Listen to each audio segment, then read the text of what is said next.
Hey guys, T-Bowler. Today we're going to be taking a look at the Grasse, the Tier 5 French premium cruiser that just came out today. You do get the Commander Lemonnier with it. It looks to be a really strong commander. I'm guessing he's probably going to be the more desirable of the two cruiser commanders, so that's definitely a plus getting the ship. And you get him with either the enhanced package with all the boosters and whatever, or the package that just has the ship like I got, which was I think about 8k doubloons. The de Grasse, I got two games for you. The first one I'll just kind of go over the traits of the ship. The second one I don't think I'm going to narrate. It was probably one of the more frustrating teams I've ever played with, so I don't know if I want to take the time. It's going to take multiple takes just because I'm going to get angry at my team watching it, but it was a really good game. De Grasse, early impressions, I think I've played about 5 games of it. It's a long-range, kind of HE spamming type cruiser. So the base range of the guns, I think, were 16.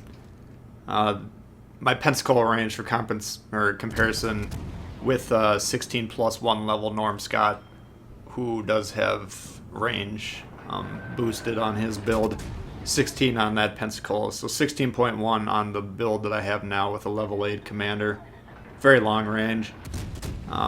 The shells are not quite as floaty as the Americans, but they are somewhat floaty, so you can range over islands fairly well, as you're seeing here on the screen. They do have fairly decent velocity though, so I don't find them to be too difficult to aim even at long ranges, which is really nice. Fire starting chance on the ship ends up being 14 on my build, which is kind of middle of the pack, but you're firing shots every 7.9 seconds on my build, so that's slower than the Nuremberg, but the Nuremberg's 11.5% fire chance.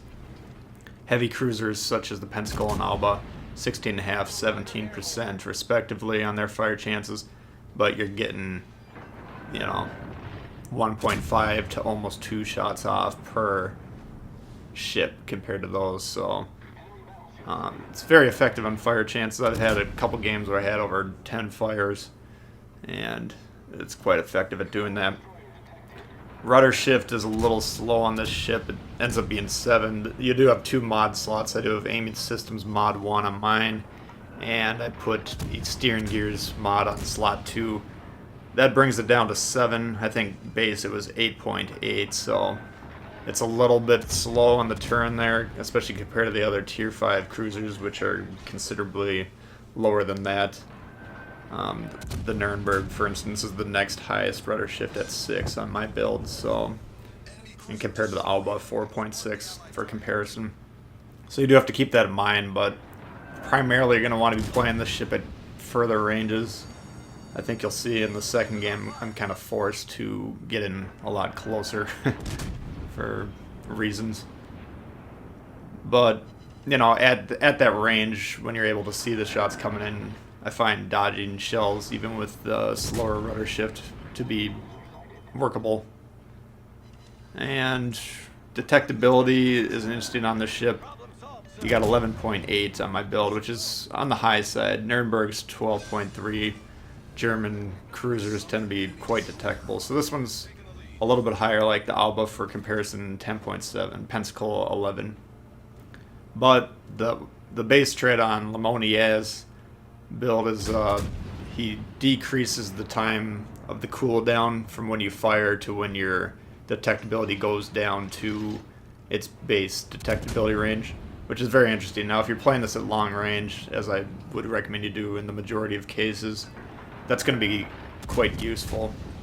You'll be able to fire if you get into a hot situation instead of waiting the full 20 seconds. At level 8, I haven't checked exactly what it is, but let's say it's 18, 17.5, 17, whatever it is. And each level you boosted, I think, was 0.75, so it scales up pretty quickly. I think it's a very interesting base trait on the commander, and it's one that I'm going to play with once I'm able to level up some of my more pressing needs in terms of commander builds. But that could potentially be applicable to other cruisers. So, de Grasse, the Lemonnier, he's a very interesting. He's got kind of the offensive build. I did put one of my personal commendations that I had sitting around, or universal commendations on him. He has the reduction in reload time as one of the legendary skills, which is what I would typically use on cruisers if it's available. So very effective. He's got like the AP penetration and damage perk in tier 3, range slash HE fire chance tier 1, tier 2 I think I got another fire chance on that one, and then tier 4 I don't recall off the top of my head, but like I said earlier, I think he's probably going to be the more desirable of the two cruiser commanders. Of course, we won't know for sure. Now here you'll see we do have some torps in the water at this Alba. Torps in this ship, they're really slow. It's 16 knots in the water. You do have a 9-kilometer range on them. So they're going to be used mostly, in my opinion, for kind of distractions and defensive purposes. As you saw there, we got into close range with the ship, and he was coming around a corner, and we were able to actually hit him with a couple of torps. So I wouldn't go into the ship assuming it's going to be a strong torpedo boat, kind of like you'll find with the Japanese cruisers. More on the defensive side, like you're going to find on like the American light cruisers that you currently have through tier 4. But the torps are there and they are usable. Again, I plan on mostly using them for distraction purposes. But ideally what you want to be doing with the ship, kind of parking towards the end of your firing range, ideally behind an island that you're going to be able to arc shells over and just bomb on people. Now another interesting thing that I believe it's going to be part of the French cruiser line, at least probably through the second half, you do have speed boost on this ship. And it's quite effective. I think it's about a 15%. Yeah, 15% for about 3 minutes duration. So that's quite a bit of a speed boost. It's going to make hitting these ships at range even harder. And it'll allow you to kind of get from position A to position B if you kind of find yourself out of position. So all in all, I'm quite impressed with this ship, to be honest with you. And if that's going to be kind of how the French line's going to play, then I'm going to be quite interested in those ships when they do come along. So I would put a recommend on this one if you're into kind of long range fire starting cruisers. Kiting, is going to be kind of a hallmark of the ship's play style. So like I said here, this game ended up being really good in terms of my performance, I thought, but I'm not going to comment on it just because the teammates, the black hole strategy, what I call it, which is sitting in the base, kind of makes a little bit of sense with capture the base mode game. Like, it makes a little bit of sense. I wouldn't recommend it. Domination mode game, you'll see how it all works out for a team here, but anyway, I'll let you kick back, relax, and enjoy this one. If you did like the video, please hit the thumbs up. New to the channel, you should consider subscribing. There's a lot of World of Warships coming all the time. Questions for me about the ship, comments, let me know how you're liking it so far. I'd love to hear from you guys, and we'll see y'all later. Alright, peace.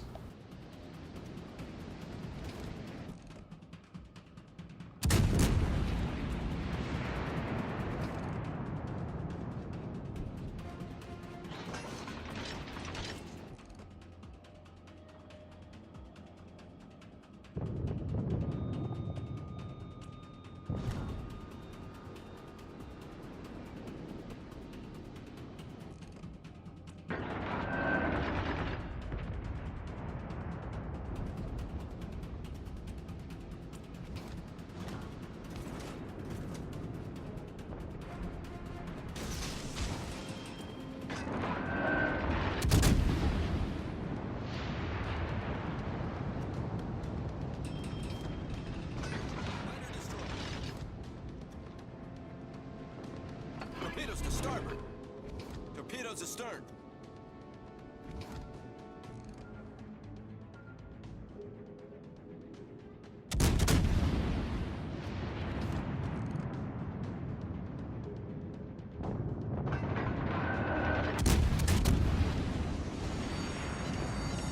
The ship is on fire.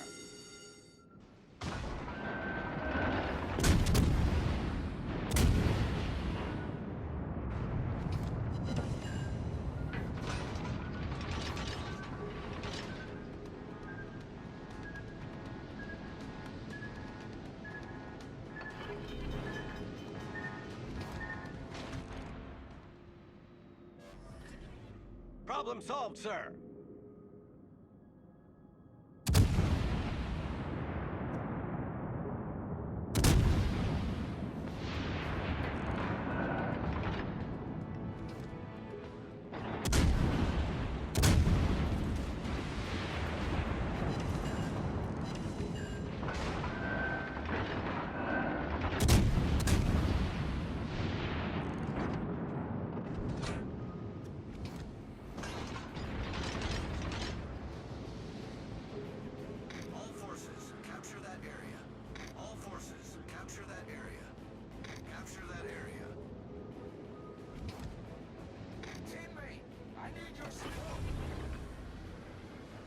Engine boost activated.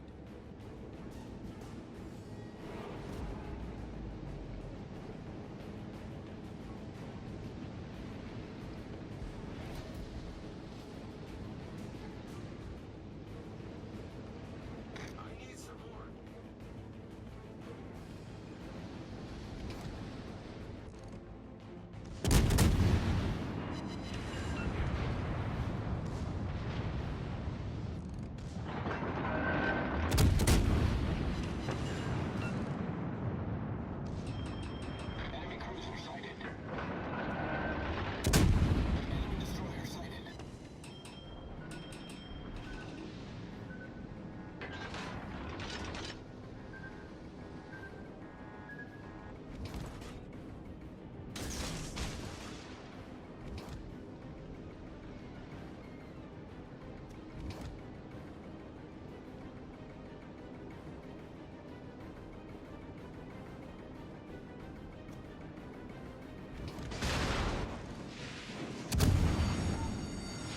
The ship is on fire!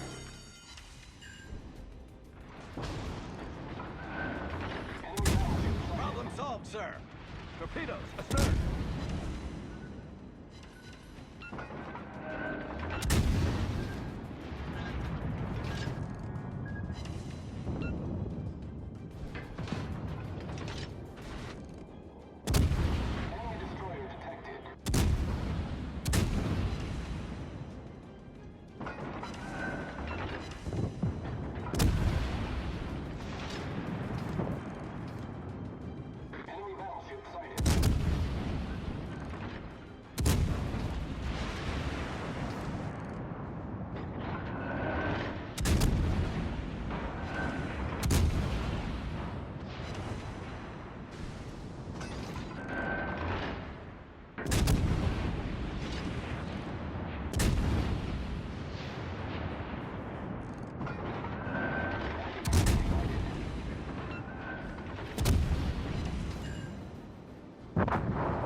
Engine boost deactivated.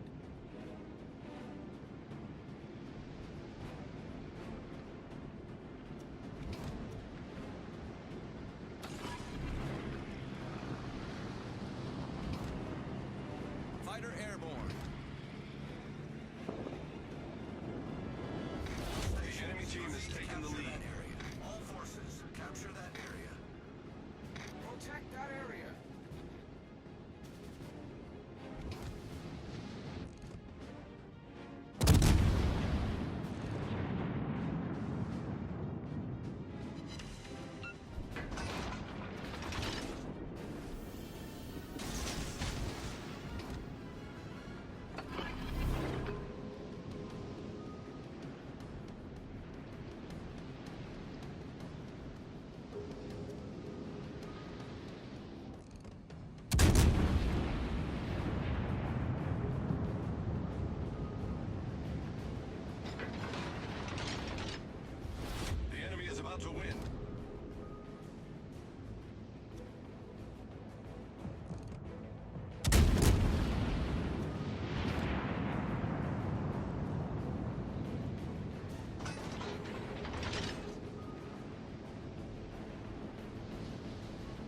Torpedoes, direct front.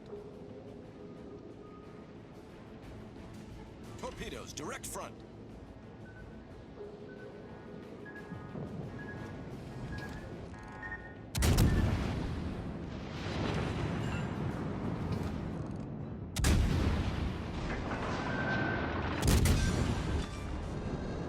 We've sunk an enemy destroyer.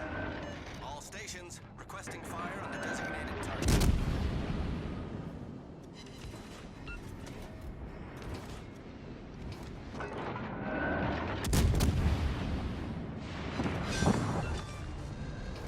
Enemy destroyer foundered.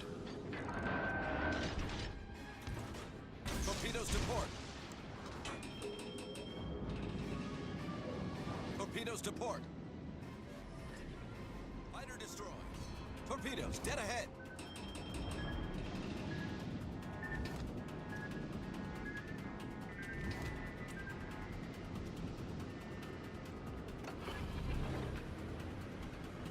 Engine boost activated.